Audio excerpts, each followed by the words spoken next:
Hi எல்லாரும் எப்படி இருக்கீங்க? இந்த சால்ட் அண்ட் பெப்பர் ஷேக்கர் அப்படின்னு சொல்லிட்டு ஒன்று இருக்கு இல்லைங்களா? உப்பு போட்டு வைக்கிறதுல எப்படியும் பொடி உப்பு தான் போட போகிறோம். அது ஷேக் பண்ணும்போது கரெக்டாக வந்துடும்.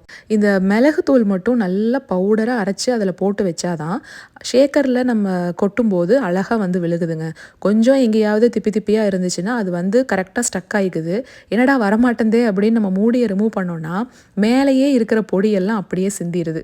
அதனால இன்றைக்கி 2-3 தடவை நல்லா பல்ஸ் பண்ணி போட்டு வச்சேன். காலிஃப்ளவரை நல்லா சுடுதண்ணியில் கழுவி எடுத்தாச்சு. இங்கே இஞ்சி பூண்டு பேஸ்ட் 1 ஸ்பூன், மல்லித்தூள் 2 ஸ்பூன், காஷ்மீரி மிளகாய் தூள் 2 ஸ்பூன், 1 டீஸ்பூன் ஃபுல்லாக உப்பு, தயிர் ஒரு 2 டேபிள் ஸ்பூன், இது மட்டும் தாங்க.